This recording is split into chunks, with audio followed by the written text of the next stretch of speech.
Hi there, it's Michael Ackerman coming to you from Seattle, Washington, where I do sell real estate. Today's blog is about condominiums, and if you're a condominium buyer, one of the decisions that you'll need to think about or should think about before you purchase is the size of the condominium building that you want to move into. This is something that I have found a lot of, especially first-time home buyers who are entering the condo market, haven't really thought about. There's a real difference in your lifestyle experience in a large building as compared to a small or medium-sized condo building. And here are a couple of the differences and some things for you to think about if you're on this path. Larger buildings usually are taller. They're usually made out of steel and concrete, so the noise transference is usually minimalized. There isn't much noise transference between units, which is great. They'll have more of a large high-end hotel feel. You'll usually get better views because they're taller, sometimes better light, especially if you get a unit that's higher up.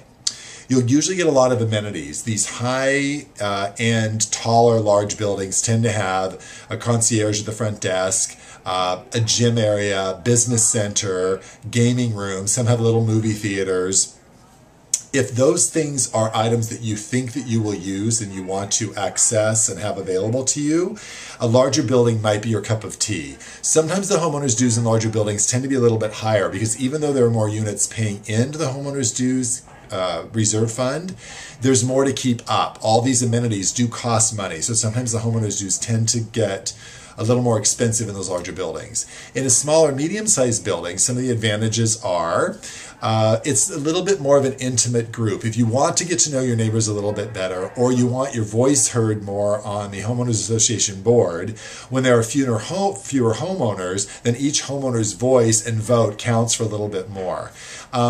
Sometimes people feel that it's more of a community, that everyone knows each other, as opposed to a larger building where people may not know, you may know people on your floor, but may not know as many people in the building.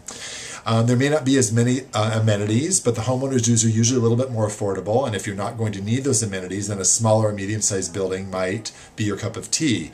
And I've had several clients that just say the feeling they get in a smaller, medium-sized building makes it feel like they're just in their own individual home and not a part of this huge community, which some people like better. So just something for you to think about if you're a buyer who's thinking about entering the real estate market and buying a condo. Large or small, you might want to visit both and get a feel for them. If you have any other questions about real estate in general, please feel free to email me at michaelackerman@cbbain.com. And do remember, it is all about the connection.